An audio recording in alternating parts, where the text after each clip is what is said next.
Concha Acústica Podcast.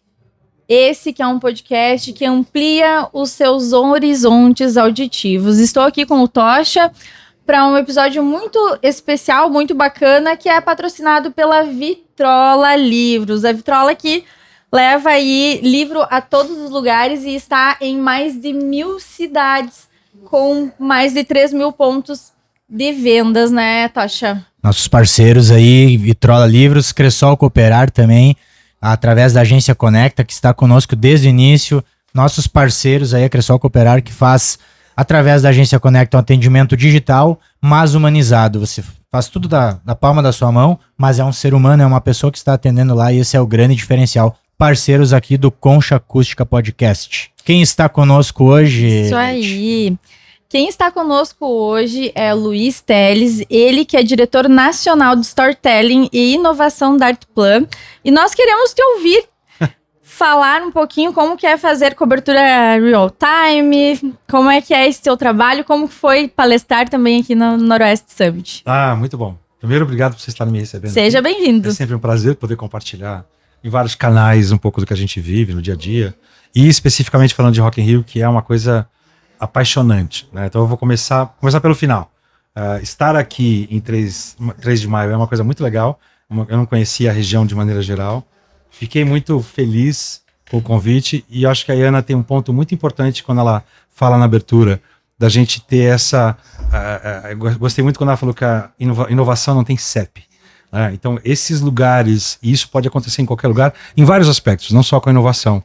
Então, é muito bacana poder fazer uma conexão a gente pode imaginar de um festival que é o maior festival de entretenimento do mundo, com 3 de maio, com o Noroeste Summit, que é um lugar bem focado, que está ali tentando fazer com que essa inovação saia, né, desses grandes centros metropolitanos, como ela mesma falou. Então, acho muito bacana e estou feliz de estar aqui podendo contribuir para esse processo. Então, sair dessa inovação centralizada é muito bom. Para nós é um prazer, Luiz, poder conversar, compartilhar momentos contigo aqui. Literalmente saiu do palco do Noroeste, veio para o palco do Concha, e esse é o nosso objetivo aqui nesses 2 dias. Vamos trabalhar bastante, né, Leite?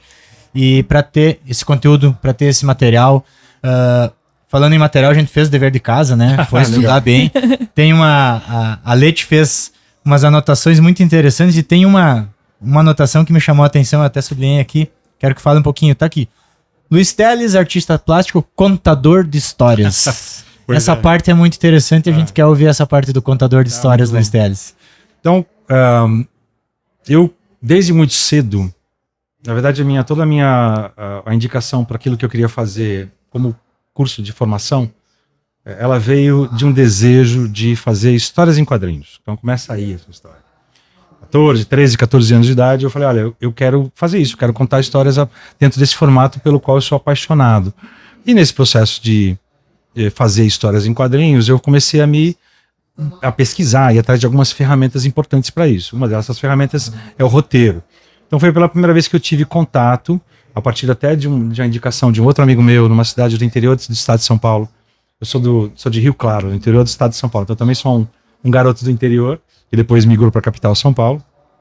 Mas naquele momento, no interior, muito pouca gente tinha esse interesse em comum, e um desses amigos, ele me falou, olha, vai estudar roteiro de cinema, porque roteiro de cinema vai te dar, digamos, a parte fundamental do que é necessário para você estruturar uma boa história em quadrinhos. Então, desde muito cedo, eu tive contato com essa coisa do que está por trás de um filme, né?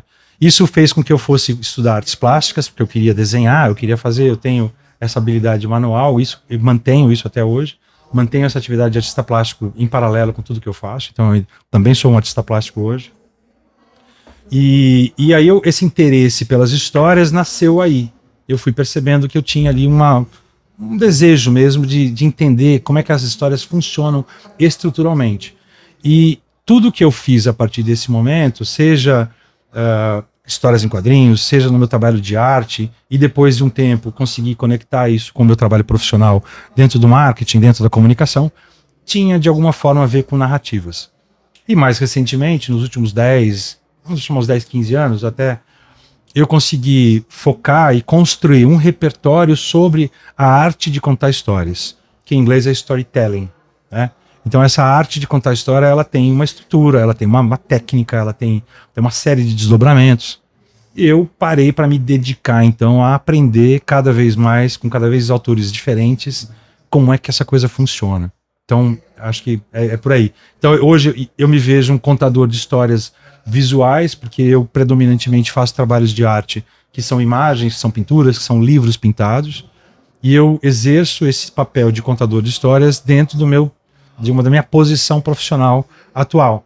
Eu sou tanto o que a gente chama de Chief Storytelling Officer do Lab, que é um laboratório de conteúdo que faz parte do grupo Dreamers, que eu sou cofundador e né, sou ali parte do board executivo, e sou também diretor de Storytelling e Inovação da Artplan, que é uma agência de publicidade. Então eu consegui colocar dentro do meu próprio cargo essa paixão que eu tenho, que é a contação de histórias.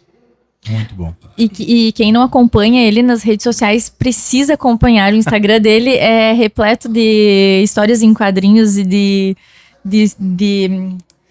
desenhos, assim, fantásticos. Eu acompanho e acho que é isso, assim, a nossa vida é cheia de narrativas, né? E quando tu fazes esses desenhos e a gente se identifica, te aproxima mais ainda o teu trabalho das pessoas. É, muito legal. Eu tenho uma paixão também por isso. Nesse processo todo de aprendizado, eu descobri que eu capturava o mundo a partir desses pequenos cadernos que eu tenho. Eu levo eles comigo o tempo todo. E esses cadernos passaram a ser, então, essa forma de registrar algumas coisas que estão acontecendo. Seja visualmente, seja eu tive uma ideia, ou então eu vi uma cena que me interessa e isso faz parte. Eu anoto lá e isso passou a fazer parte também do meu trabalho, né? E é uma reflexão interessante que eu tenho feito ultimamente. Eu fiz até uma palestra sobre isso recentemente, que é a gente está perdendo muito dessa nossa relação com o mundo físico, porque a gente está terceirizando essa relação para tecnologia, né, para os celulares, etc. e tal. Então, às vezes, a gente deixa de tocar as pessoas, a gente deixa de se relacionar fisicamente com as coisas. Então, a partir da minha própria experiência, que eu mantenho os meus cadernos, eu trago essa reflexão. Eu falo assim, puxa, será que não tem uma outra forma da gente capturar o mundo que possa ser diferente dessa tecnológica? Será que a gente não pode instigar um pouco a nossa imaginação a partir desse exercício de capturar ali à mão essas coisas todas? Então, também tem isso que está acontecendo agora, que faz parte desse meu trabalho. E isso faz toda a diferença ou contribui de alguma forma no teu processo criativo no trabalho publicitário. Sim, total. Porque são nesses momentos que eu reflito, que eu encontro uma solução. O meu papel dentro desse grupo é olhar para essas narrativas. Às vezes as pessoas me perguntam, mas o que você faz como diretor de storytelling? Eu faço muitas coisas. Às vezes eu entro numa apresentação muito crítica, que vai ser importante, vai ser muito estratégica para um cliente específico. E o meu papel é olhar para essa apresentação e falar, puxa, ela poderia ter alguns ganchos aqui e ali, ela poderia estar um pouco mais objetiva lá, poderia se aprofundar um pouco mais aqui. Então eu olho para tudo que a gente faz e tento achar qual é a questão narrativa que precisa ser minimamente ali trabalhada. Às vezes é uma concorrência, às vezes é uma dinâmica, né? Uma das coisas que eu coloco como missão de vida é ajudar outros contadores de história a despertarem esse potencial, porque não necessariamente todo mundo tem essa clareza. Eu costumo dizer que a gente desde a Idade das Pedras, a gente são os bons ouvidores de história, né? Mas não necessariamente todo mundo tem a habilidade de contar a história. Então, para sermos bons contadores de histórias, a gente pode ter técnica. E é aí que eu entro. Eu consigo trazer isso. Às vezes uma pessoa tem um potencial muito grande, mas falta uma outra coisinha. Então, esse é um papel que eu exerço também, tanto no Lab, quanto no Artplan, quanto no Grupo Dreamers. Fazer com que esse potencial de narrativas ele possa florescer na liderança, nos executivos, nas pessoas que estão ali com o cliente, com criativos. Cada vez mais eu sinto e acredito que essa habilidade de se comunicar com clareza, com narrativas, ela é uma habilidade importante para todo líder, todo mundo que quer liderar de alguma forma. Então esse é um pouco do meu papel. Aplicar a técnica, de certa forma, potencializa e faz ter um resultado final na criatividade de cada um, né? Então, porque eu acho que mentes brilhantes nós temos várias, né? E justamente o teu trabalho, então, induz a ter essa capacidade de pegar as ideias que as pessoas têm, tá, mas e o que eu vou fazer com elas, né? O caderninho me chamou a atenção, porque quantas vezes durante o dia a gente tem uma ideia boa no trabalho, e aí, não, eu vou lembrar. E aí, esquece. Né? Exatamente, some. Hoje, às vezes, o celular ajuda. Eu anoto ali também, mas enfim, é uma boa técnica. Eu acho que nós temos que falar, pelo menos um pouquinho, porque os ouvintes querem, Sim. especificamente do Rock in Rio. Claro, lógico, vamos nessa. É aquela loucura, é o grande evento que todos conhecem. E como é, nem tem muita pergunta a ser feita, mas assim, como é o Rock in Rio pra ti, como tu enxerga de fora ou de dentro dele? O Rock in Rio é viciante, porque ele traz primeiro que é uma marca que se construiu ao longo de 40 anos, sendo uma marca amada, né? Ou seja, as pessoas têm uma relação de paixão com essa marca, né? Porque ela traz experiências memoráveis.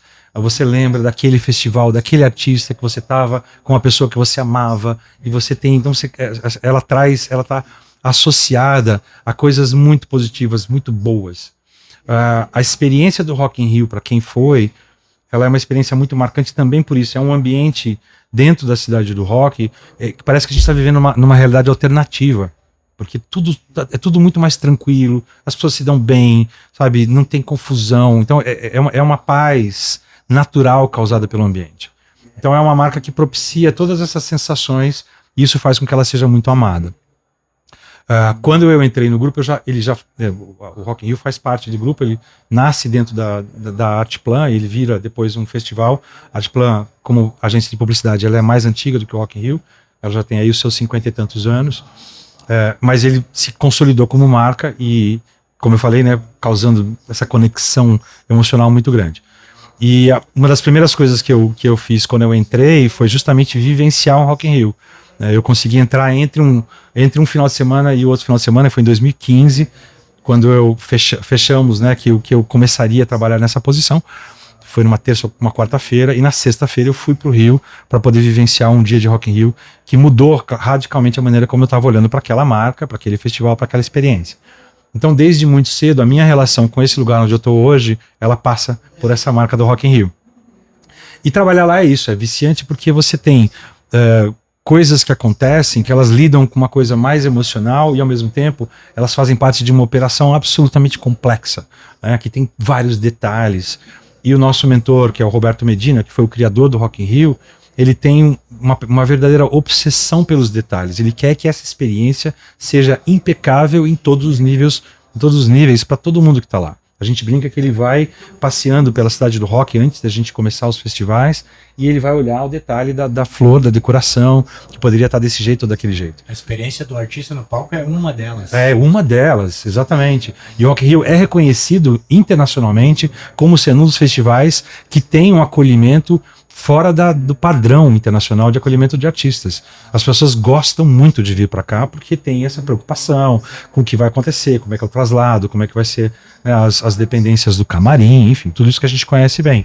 Então isso também é um diferencial. Então essa coisa de trabalhar com o Rock in Rio nos dá um pouco dessa sensação. A gente tem o Rock in Rio tem dentro da sua missão de marca, dentro do seu posicionamento de marca, um lema que é sonhar e fazer acontecer. E isso, então, está em tudo que a gente faz de uma certa forma, porque ele consegue ter um pensamento absolutamente inovador, absolutamente audacioso, às vezes corajoso, de sonhar coisas inimagináveis, mas a gente tem a capacidade de executar aquilo, fazer com que aquilo funcione ali para todos os envolvidos, né? Para as pessoas que são os parceiros, para os artistas, para as pessoas que vão visitar, que vão estar presentes ali, para quem está fazendo essa conexão via um parceiro de mídia ou via redes sociais. Então sonhar e fazer acontecer acaba sendo isso, né? Trabalhar com o Rock in Rio é Sim. isso, é sonhar e fazer acontecer e ter esse privilégio de circular por esse festival. É uma experiência mesmo. E falando em experiência, tu falaste no início da tua resposta, tem 2 dos nossos patrocinadores que trabalham muito com experiência também, que eu acho que é legal nós trazermos, né? E que uma é a Ana Hatwer Atelier, que ela trabalha com vestidos exclusivos que são criados pela Ana, né? Criatividade, né? Trabalha com criatividade, com essa experiência, com exclusividade também. E acho que o Rock in Rio tem muito isso, né? Que tem toda essa experiência, mas o trabalho estético em cima é muito forte. e que chama muita gente. E a estética lembra o nosso outro parceiro, que é a Cera Odontologia. Tem que fazer o merchan, né? É a Cera Odontologia de Três Passos, que trabalha com odontologia estética. Então, tudo que tem de mais moderno, eles oferecem aqui no nosso Três Passos. Luiz, que tá vindo de longe aí. Então, nós temos ótimos profissionais, ótimas parcerias aqui. A Cera Odontologia tem o que tem de mais moderno, uma clínica totalmente nova, há meses inaugurada. Também nosso parceiro que trabalha com estética, com criatividade, assim como a Ana. Seguindo nossa conversa, tua conversa aqui no Noroeste, foi muito parecida, mas a tua experiência aqui, como é que foi, como é que tá sendo, como é sair do Rock in Rio, a gente já falou, né? E vir aqui pro Noroeste Summit em 3 de maio, conhecer essa experiência com esse povo diferente, com um clima diferente, mas muito acolhedor, eu tenho certeza que foi bem recebido. Como que tem visto isso? É uma delícia, porque parte do meu trabalho tem a ver com a observação, tem a ver com vivência. E toda vez que eu vou para um lugar diferente que eu não conheço, é sempre uma oportunidade de ter uma vivência diferente, ter uma experiência, conhecer pessoas. Eu estava comentando mais cedo que é muito bacana, por exemplo, no Sul, né, essa infraestrutura em torno do mate. Então, por que vocês incorporaram isso dentro de um cotidiano? Eu sou de São Paulo, sou do interior, depois eu mudei para São Paulo, e eu olho e aparece uma coisa, nossa, tem um outro elemento ali, né, uma bolsa, uma sacola, uma garrafa térmica com água quente, e isso é fabuloso, e isso é muito bacana. Então é o tipo de coisa que a gente sabe, a gente conhece, mas quando você circula e você vê as pessoas circulando, é uma outra vivência que você tem com um elemento cultural local muito característico. Nesse caso, um cultural local de todo o Rio Grande, mas tem coisas que são específicas aqui de 3 de maio. Então, primeiro é isso aí, é uma oportunidade, sempre para mim é uma oportunidade para conhecer um lugar, uma experiência, uma coisa nova. E isso, para mim, é combustível. Isso vai fazer com que ali isso fique, em algum momento, isso vai aparecer, seja no meu trabalho de arte, seja na narrativa, seja na experiência que a gente vai ter em algum outro lugar. Pra contar, mais histórias para contar, exatamente. E ampliação de repertório também, né? Que se observando, e a observação também é uma forma de ler, né, as pessoas, os lugares, também se amplia o repertório para criatividade, para produtividade. E aí, voltando ao teu trabalho com o Rock in Rio, como que é efetivamente, assim, o pré, o durante e o pós, como é que funciona? Legal. Esse trabalho nasceu em 2017, quando a gente decidiu fazer uma cobertura diferente para o Rock in Rio. Construímos uma estrutura que tinha um planejamento prévio muito detalhado, um mapeamento da cidade do rock. E a gente, naquela operação, naquele ano, a gente tinha 75 pessoas que fizeram essa cobertura. Isso deu origem ao que a gente transformou depois num produto, que é o Now. E nesse processo todo, a gente foi estabelecendo uma metodologia muito proprietária de como a gente faz isso. Ela está baseada em dados, então tudo começa com esse monitoramento dessas conversas. A partir do monitoramento, a gente identifica os grandes territórios onde a gente vai atuar, como esses territórios cruzam com os territórios da própria marca. A gente, depois dos territórios, faz as editorias e consegue construir um plano de operação, já com várias, digamos, indicações que a gente chama são guias visuais de como é que a gente vai trabalhar. Esse é o pré. Então existe um pré-trabalho nesse processo todo, nessa metodologia, que é muito importante. Dados, um planejamento, uma confluência, uma conexão com o momento e com o posicionamento da marca que a gente vai fazer a cobertura, e já as orientações visuais também com a marca, no caso o Rock in Rio, ou as marcas para quem a gente faz essa cobertura. Cada marca tem o seu guia visual e a gente sempre tem certeza que tem que seguir. A gente faz um planejamento também da parte operacional, então eu tenho um guia dia a dia, tudo que a gente pretende cobrir, hora a hora, qual é o profissional, qual é o tipo de profissional que vai cobrir aquele micro evento dentro da nossa macro cobertura. Isso tudo é feito prévio. Então esse é o antes. Tá? Isso tudo faz parte da metodologia do Now, como a gente trabalha hoje. O durante, ele tem essas características que a gente trabalha, né, numa coisa de operação, então eu vou seguindo mais ou menos aquele roteiro, aquela previsão anterior, mas eu sempre estou aberto para o que vier. E essa é a parte mais legal, porque a gente nunca sabe o que vai acontecer ao vivo, e essa é a dor e a delícia de fazer as coisas ao vivo em tempo real. É por isso que a gente chama isso, né? Quem sabe faz ao vivo. Aqui é ao vivo. Porque a gente pode identificar nesse processo. Primeiro que tem coisas que a gente gostaria de fazer lindamente e naquele dia choveu.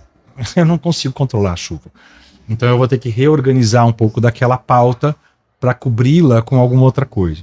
E segundo, que eu posso descobrir ao longo desse processo, e a gente tem vários produtores que ficam atentos, não só nas redes, mas também ali em loco, dentro da Cidade do Rock, a gente pode descobrir histórias que são potentes. E essas são as mais legais. Então a gente vai descobrir a história de uma senhora, que é a Dona Rosa, que ela foi no Rock in Rio 85 e ela estava no Rock in Rio 2022 para ver acho que era o Guns N' Roses que ela ia ver, não, era isso.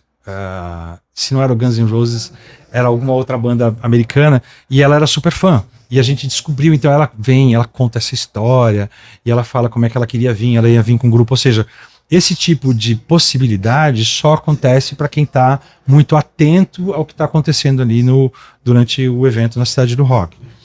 Então eu costumo dizer que a gente sempre tem que tomar uma decisão do ponto de vista de conteúdo em tempo real, que ela varia em dois caminhos. Às vezes eu preciso de um pouco mais de tempo para produzir uma peça para que ela fique um pouquinho mais legal. Só que dentro da lógica do tempo real, significa que em vez de eu fazer uma peça em 15, 20 minutos, eu vou demorar 2 horas. Sempre é muito rápido. Tá? Mas às vezes aquela conversa ela é tão quente que eu prefiro fazer uma coisa do ponto de vista de produção mais rápida e publicar. Porque eu sei que se eu publicar rápido, ela vai ter um engajamento muito alto. A gente fez uma peça nos bastidores do show da Anitta no Rock in Rio em Lisboa em 2022, foi no mesmo ano, e ficou maravilhosa a peça, porque era uma peça, ela tinha um som ambiente, então ela capturou aquele momento prévio, ela estava se concentrando, estava fazendo os aquecimentos, estava tomando um negócio ali, um suquinho, e a gente capturou aqui só com o som ambiente, ela entrou e depois a gente pegou ela saindo. Então aquilo é muito raro e é uma característica que a gente tem. Como a gente é a produtora oficial do festival, a gente tem acessos que ninguém mais tem. E um desses acessos são alguns desses bastidores de palco. Então a gente decidiu naquele momento assim, fazer uma edição mínima, só tirar o excesso e publicar o mais rápido possível. Então o que aconteceu? Enquanto estava acontecendo o show da Anitta sendo transmitido, a gente publicou os bastidores dela entrando naquele palco. Isso teve um engajamento gigante, porque todo mundo estava se sentindo. Quem não estava ali no show, que é um dos nossos objetivos, se sentiu próximo, participando da experiência. Então essa abertura para a gente capturar o momento e rapidamente processar, transformar ele numa pequena história e publicar, ela faz total diferença no engajamento que as peças têm quando a gente publica. Então esse é o durante. O durante ele é muito intenso. O tempo inteiro a gente está decidindo coisas que entram, coisas que que saem. Eu estou tomando essas decisões. Produzo um pouco melhor ou publico rapidamente, né? E agora tem formatos diferentes que permitem com que a gente faça isso numa super velocidade. Então tem uma equipe toda que faz, capta, edita e publica direto do seu próprio celular. E isso ajuda muito nessa dinâmica. Quantas pessoas envolve uma equipe? A gente tem equipe, as equipes individuais, elas podem ter de 15 a 20 pessoas. Às vezes uma marca tem umas 20 pessoas totalmente dedicadas para aquela marca. No Rock in Rio 2022, a gente tinha um total, contando toda a operação de captação das marcas e tudo, 370 pessoas numa mesma tenda trabalhando na operação de cobertura do festival. Então, é muita gente. É muita gente. Tem uma cena que eu mostro na apresentação que sou eu com um megafone, que era o único jeito de se comunicar, porque tem coisas que você tem que falar com todo mundo ao mesmo tempo. Então, assim, olha, tem um café ali, a gente tem que fazer aqui, os horários são aqueles, tem que fazer aqui, papapá, não sei o quê, quem é quem. Se você precisar disso, fala com alguém. E o único jeito de fazer isso é falar com o megafone. E alinhar também, né? Tem um papel importante de por que estamos aqui, qual que é a nossa ideia, como é que a gente tem que fazer, isso com leveza, como é que a gente se diverte fazendo isso. E esse aspecto da marca é muito importante, né? Uma das dicas que eu dei ali na parte operacional, na apresentação que eu fiz agora, foi contrate pessoas apaixonadas, porque é outra relação que elas vão ter com aquela entrega, elas estão ali inteiras, e isso é muito legal. Então eu tenho, de uma certa maneira, também né, coordenar essas paixões todas, né? Porque tem gente que fala assim, gostaria de estar lá, assim, tudo bem, mas vamos organizar como é que vai ser isso. Sim. Isso, exatamente. A gente tenta fazer isso no recrutamento, por exemplo. Tem pessoas que têm uma afinidade específica com algum tipo de música, com algum tipo de disciplina que a gente vai cobrir. Nós estamos falando aqui do Rock in Rio especificamente, mas a gente faz cobertura para todo tipo, né, para todo tipo de marca, toda situação. Então, uma dessas situações, por exemplo, é o automobilismo. A gente fez uma cobertura para Fórmula 1, para um dos nossos clientes. E nessa cobertura, a gente escolheu pessoas para trabalhar na operação que eram apaixonadas por automobilismo. Faz toda a diferença no resultado final. Eles conhecem tecnicamente o que está acontecendo. Na hora que eles vão fazer a parte toda de captação, eles já sabem qual é o detalhe mais importante que vai conectar com o fã de automobilismo que está vendo aquele conteúdo. Então é isso. Que demais. E depois? O que vocês aproveitam desse material Quando todo? acaba o festival, a gente descansa. Ai, que demais, Que bom. adorei. Que bom. Vamos fazer isso domingo, né? Isso, vocês vão sentir isso daqui a pouco. Porque é muito intenso. É muito intenso, é um grau de adrenalina altíssimo, né? São 7 dias, não são consecutivos, né? Eu tenho sexta, sábado, domingo, tem um respiro, mas tem algumas coisas que a gente faz nesse intervalo, e depois quinta, sexta, sábado e domingo. São 4 dias que é essa corrida final. Então, e exige muito você trabalhar criativamente durante esse período, né, de maneira tão intensa, isso exaure todo mundo. Então a gente fica muito cansado, a gente dá um tempinho disso, cara. Mas o que a gente faz? Ao longo do processo, a gente já vai capturando. Uma das coisas que eu coloquei também na palestra foi que, como dados é um elemento importante dentro da nossa metodologia, ele está presente no antes, no levantamento e monitoramento das conversas que a gente faz, que a gente vai entrar como marca, e ele também está presente durante, porque se eu tenho uma coisa, eu preciso saber se ela está funcionando ou não está funcionando. Outra característica do tempo real é esse ajuste de rota que a gente tem que ter enquanto o evento está rolando. Então, se eu percebo que um tipo de post, uma editoria, ela não está engajando, ela não está gerando tanto buzz, tanta conversa quanto eu imaginava, eu falo, não vou fazer mais essa, vou substituir por aquela. Então, os dados circulam entre as operações. A gente tem, normalmente no Rock in Rio, a gente manda reportes, né, relatórios via WhatsApp em texto, com os principais números e a evolução desses mesmos números ao longo do dia. São 3 ou 4 por dia. E no final do dia a gente tem o que a gente chama de flash report, que é um relatório mais visual, mais bem diagramado, que tem aí o resumo do dia com os posts que foram mais bem sucedidos.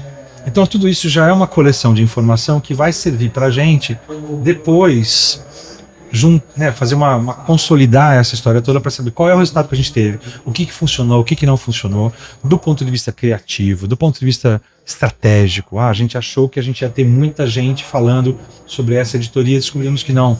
Então, para um próximo evento, a gente já repensa essa editoria. Do ponto de vista operacional, assim, puxa, tínhamos muita gente fazendo mobile, mas faltou, por exemplo, a gente percebeu que fotos bem produzidas tinham um engajamento maior, as pessoas curtiam mais, e a gente estava com menos fotógrafos do que a gente poderia ter, porque a gente tinha se preparado para uma outra coisa. Então, além dos ajustes que a gente eventualmente faz, do tipo assim, vem cá você que preciso de um fotógrafo mais, você tá de boa? Vem cá que eu preciso de mais fotos. Nesse momento, a gente analisa esses aprendizados todos no final, e a gente olha tudo. A gente olha, isso aqui são os grandes números, as postagens e os resultados dessas postagens. A gente cruza isso com o que a gente tinha se prontificado a fazer. Então, os dados no pré, eles vão definir o que eu quero. Quero engajamento. Quanto eu quero de engajamento? Tal. Eu quero visibilidade, eu quero alcance. Quanto eu quero de alcance? X. E no final a gente fala assim, desse X, quanto eu atingi? Né? Quanto que eu estou perto da minha meta? Porque se a gente não conseguir chegar nessa meta, né, praticamente aquela operação não funcionou, ela poderia funcionar melhor. Então tudo isso a gente faz no depois de um tempo. É um relatório um pouco mais elaborado, a gente tem umas 2 ou 3 semanas até a gente conseguir consolidar tudo para todas as marcas. E aí a gente senta e faz uma grande avaliação dessa história toda e como ela aconteceu. Que legal. Nós temos um parceiro aqui, Luiz, que para fazer tudo isso a gente tem que estar conectado, né? Nós temos que valorizar os caderninhos de anotação, né? Precisamos, mas hoje tudo, se nós conseguir mesclar tudo de uma maneira inteligente, o resultado é bom. Nós temos a Virtual Telecom, provedor de internet, tanto internet via fibra ótica como via rádio. parceiro do Concha Acústica também, que oferece, além da internet, um pacote de canais, de séries, de filmes e cursos certificados. Então, um parceiro também que acredita no Concha e que nos mantém conectados para poder, inclusive, assistir e ouvir o Concha Acústica, né? Legal. É um parceiro nosso, além do Soares & Co Contabilidade, que é o escritório contábil nosso, que nos atende de maneira personalizada, assim como atende todos. Então, parceiro que acredita e que apoia o Concha Acústica. E eles têm um quadro nosso que é, já se caminhando para um final de conversa, algumas dicas, né, Alex? Legal. Vocês podem nos trazer, assim, dica de livro, de filme, de evento, além do Rock in Rio, né? Qualquer dica, assim, que pensa que o ouvinte vai, bom, isso aqui vai fazer bem para as pessoas assistir, ir, conhecer, acompanhar. Legal. Bom, eu tive agora no Gramado Summit, eu achei muito bacana, é um lugar onde essa parte toda de inovação também está sendo discutida com intensidade muito grande. Eu acho que tem uma dica genérica, né? Você falou de repertório é uma palavra muito, muito importante para mim. Um lugar onde eu coloco muita energia é na construção e ampliação de repertório. Então, eu estou o tempo todo buscando, pesquisando coisas, organizando essas coisas, e em algum momento eu volto para elas. Então, acho que isso é uma coisa que eu gosto muito de falar sobre essa ampliação de repertório. E também em coisas que são, às vezes, muito diferentes daquelas que a gente está acostumado a ver. Né? Então, geralmente a gente fala assim, eu tenho livros de dicas de marketing, de comunicação, que são coisas bacanas, eu acho muito legal, são quase parte da nossa formação. Mas o quanto que a gente também se abre para poder ver uma coisa que é diferente desse universo, que está dentro de uma coisa que às vezes é menos conhecida e que pode trazer insights, pode trazer insumos, pode trazer coisas de sabedoria, pode trazer coisas muito legais.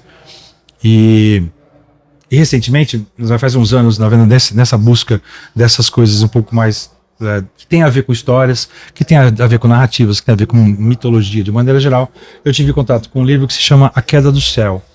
E é um livro que é um livro de um líder Yanomami que se chama Davi Copenaua. E ele fez um livro junto com um antropólogo inglês que se chama Bruce Albert, ao longo de várias décadas de conversas entre os dois. E por que esse livro é interessante? Ele conta duas coisas.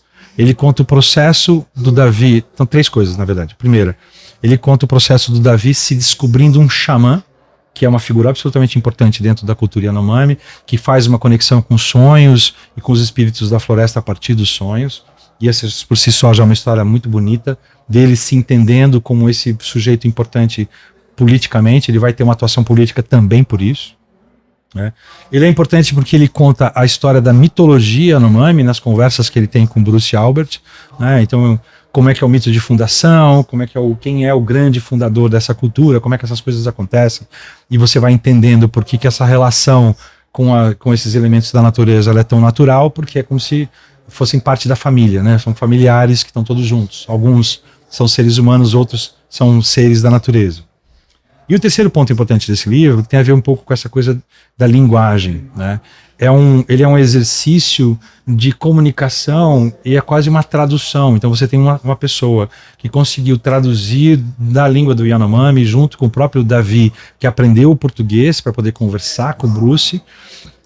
Então essa transposição permite com que a gente tenha acesso a uma cultura absolutamente rica. E que a gente talvez não tivesse se não tivesse um esforço dessas duas figuras ali se comunicando. Né? Então olha como é importante a gente ter essa coisa da linguagem ali fazendo parte do que a gente faz. E traz pra gente uma referência completamente diferente de coisas que a gente às vezes está acostumado a ler. Então é uma dica de um livro. Esse livro mudou a minha maneira de olhar, tanto para histórias quanto para onde a gente está, para o nosso entorno. E num Brasil multicultural e com uma variação linguística tão grande, tem muita coisa que nós não temos acesso. Né? Então, esse tipo de produção vem para nos mostrar linguagens diferentes. Isso. Muito legal a tua dica. Muito legal também. São 305 povos que a gente tem no Brasil, 275 línguas diferentes. Olha que maluco isso, é muito louco. A dica vai estar na bio do episódio. Maravilha. Assim como os @ dos apoiadores. Posso dar mais uma? Claro. Que eu adoro. A gente está falando muito de... Eu acho. A gente está falando muito de inovação, tecnologia, e tem um podcast que eu sigo semanalmente, que chama Resumido, que é o do Bruno Natal. E o Resumido também tem uma newsletter que se chama O Futuro Explicado, que é então a partir do Resumido Você pode entrar no resumindo.cc, mas está lá nas plataformas de execução de podcast. E é muito bacana porque o Bruno ele fala sobre a tecnologia e o impacto da tecnologia em todos os aspectos da nossa vida. Tanto inteligência artificial quanto as big techs e tal. É um podcast de 20 e poucos minutos. É semanal, sai no final do dia da terça-feira, então quarta-feira de manhã certamente está lá. E ele tem muita essa conexão com o que a gente está vendo aqui. Né? Quais são essas discussões no entorno da tecnologia, no entorno da inteligência artificial. Então é uma super dica que me ajuda muito a estar conectado com o que está rolando hoje. Ótima dica. Bacana. Para finalizar, assim, eu gostaria de saber de ti, o que é mais desafiador no teu trabalho? Pensando, vamos usar o Rock in Rio de exemplo, mas pensando em todas as coberturas que vocês fazem. Trabalhar a operação todo pensando na meta final, ou é liderar 300 e tantas pessoas no processo? Lidar com as pessoas ou com os números? Eu acho que lidar com as pessoas é sempre mais complexo, sempre mais desafiador. E a gente, em todos os sentidos, não só durante a operação, que, como eu falei, tem esse componente da intensidade, né, da paixão, da intensidade. Então, ali por si só, é um movimento que é preciso estar mais atento do que o natural. A gente tem que estar, como líderes, a gente tem que estar com uma sensibilidade mais aberta, mais apurada, para poder sentir, perceber alguma questão ali que a gente possa fazer, intervir e melhorar. Então, ali, por si só, é um desafiador. E na vida, né? A gente está trabalhando com repertórios diferentes, experiências diferentes, jornadas diferentes, gerações diferentes. Nem tudo é explicado por uma questão geracional, mas algumas coisas sim.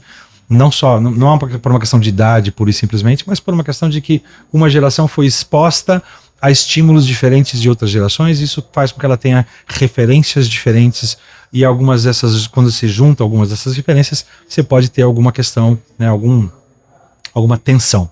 Então, liderar hoje é desafiador de maneira geral, por conta de todas essas questões. Então, o mais difícil é manter as pessoas ali focadas, engajadas, conscientes, manter uma comunicação fluida, sabe, leve, que a gente possa fazer, e sempre colocar essas pessoas em primeiro lugar, né? A gente fala, a operação é importante, lógico é importante, a meta é importante, mas a operação, a meta, o resultado vai vir como consequência de você ter pessoas ali bem, trabalhando bem, fazendo aquilo de maneira, né, sabe, estão bem, do ponto de vista psicológico, do ponto de vista físico. Se elas estão ali inteiras e conseguindo fazer, elas vão fazer uma coisa muito, muito mais legal do que se elas estivessem sofrendo. Então, e isso vai dar um resultado bacana. Então é esse o desafio. Facilita muito sendo com pessoas apaixonadas. Exatamente, exatamente. Luiz, obrigado, uma honra, prazer, né, te receber aqui no Concha. Foi uma ótima conversa, né, Leti? Aproveitamos muito. Muito bom, muito bom mesmo. Estamos aqui do lado do palco, né? Mas ter essa oportunidade de conversar contigo e te escutar é um privilégio. Então, muito obrigado mais uma vez. Esse foi o Concha Acústica com Luiz Teles. Nos acompanhe no Spotify e nas redes sociais, Instagram, Facebook e também no YouTube. Até o próximo episódio. Valeu. Valeu, gente. Obrigado.